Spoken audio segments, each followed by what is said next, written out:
नमस्कार। आज एक बहुत ही ज़रूरी विषय पर बात करते हैं। एक ऐसी कंडीशन जो दुनिया भर में करोड़ों लोगों की ज़िंदगी को पूरी तरह से बदल रही है। जी हाँ, आज हम बात करने वाले हैं डायबिटीज़ यानी मधुमेह की। और कोशिश रहेगी कि इस मुश्किल से लगने वाले टॉपिक को एकदम आसान भाषा में समझा जाए। ये जो नंबर दिख रहा है ना, ये सच में दिमाग घुमा देने वाला है। ज़रा सोचिए, हर 10 में से एक से भी ज़्यादा वयस्क इस हालत के साथ जी रहे हैं। ये सिर्फ एक आंकड़ा नहीं है, ये एक ग्लोबल हेल्थ प्रॉब्लम है, एक बहुत बड़ा संकट जिसके बारे में हम सबको पता होना ही चाहिए। तो आज मधुमेह की इस पूरी कहानी को समझने के लिए हम इसे 5 हिस्सों में देखेंगे। इन 5 जरूरी टुकड़ों को जोड़कर पूरी पिक्चर एकदम क्लियर हो जाएगी। तो चलिए शुरू करते हैं।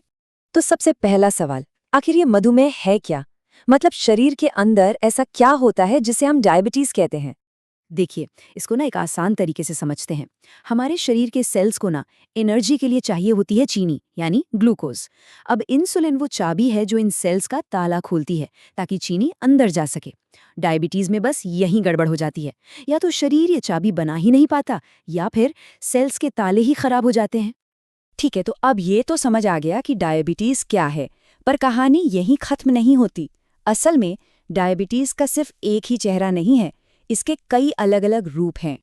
और ये चार्ट देखिए, ये एक बहुत बड़ी सच्चाई दिखाता है। डायबिटीज के जितने भी मामले हैं ना, उनमें से करीब 90 से 95% टाइप 2 के होते हैं। मतलब ये अब तक का सबसे आम प्रकार है। तो चलो अपनी चाबी और ताले वाली कहानी पर वापस चलते हैं। टाइप 1 में क्या होता है?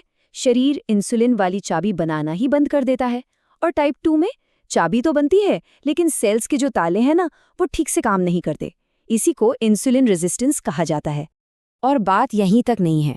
डायबिटीज के कुछ और भी प्रकार हैं जो थोड़े कम देखने को मिलते हैं, जैसे कि जेस्टेशनल डायबिटीज, जो प्रेगनेंसी के दौरान हो जाता है। इससे पता चलता है कि ये कंडीशन कितनी पेचीदा हो सकती है। ठीक है, तो इतने सारे अलग अलग प्रकार हैं, तो फिर डॉक्टर पता कैसे लगाते हैं कि किसी को डायबिटीज है भी या नहीं?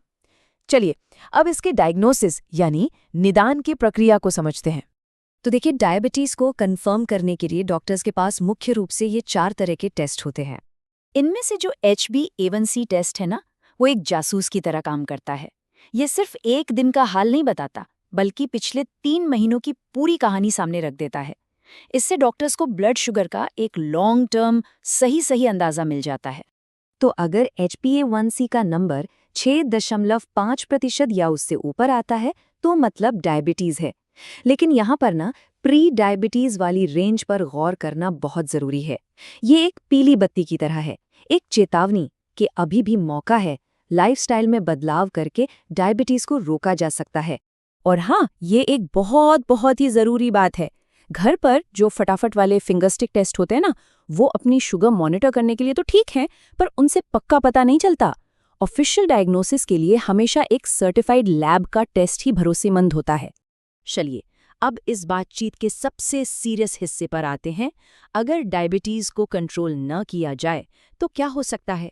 ये जानना बहुत जरूरी है कि ये बीमारी शरीर पर कितना गहरा असर डाल सकती है। लंबे समय तक ब्लड में शुगर का लेवल हाई रहना इतना खतरनाक क्यों है? जरा सोचिए, जैसे कोई मीठा जहर धीरे धीरे खून की नसों में घुल रहा हो। हाई ब्लड शुगर बिल्कुल यही काम करता है। ये चुपचाप अंदर ही अंदर शरीर की पूरी पाइपलाइन को नुकसान पहुंचाता रहता है।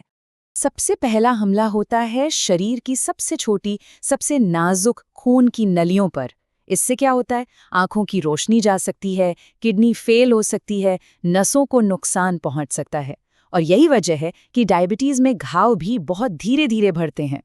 और खतरा सिर्फ छोटी नसों तक ही सीमित नहीं है। डायबिटीज शरीर की बड़ी और मुख्य खून की धमनियों पर भी हमला करता है, जिससे हार्ट अटैक और स्ट्रोक जैसी जानलेवा बीमारियों का खतरा कई गुना बढ़ जाता है। इतना ही काफी नहीं था, हाई ब्लड शुगर शरीर की फौज यानी इम्यून सिस्टम को भी कमजोर कर देता है। और जब फौज कमजोर होती है तो बाहरी दुश्मनों मतलब इन्फेक्शंस के लिए शरीर पर हमला करना बहुत आसान हो जाता है।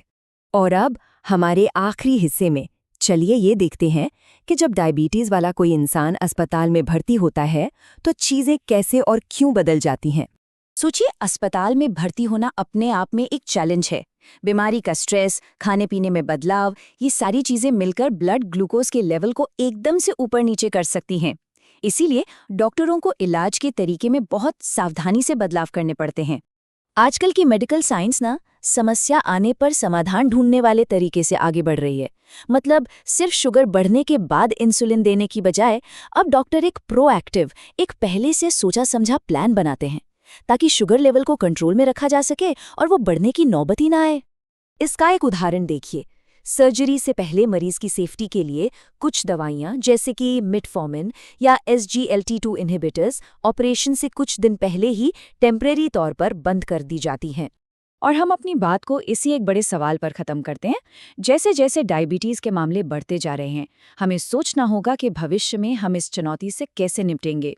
नई टेक्नोलॉजी, बेहतर दवाइयाँ और सबसे ज़रूरी चीज़ जागरूकता, यही इस लड़ाई में हमारे सबसे बड़े हथियार साबित होंगे।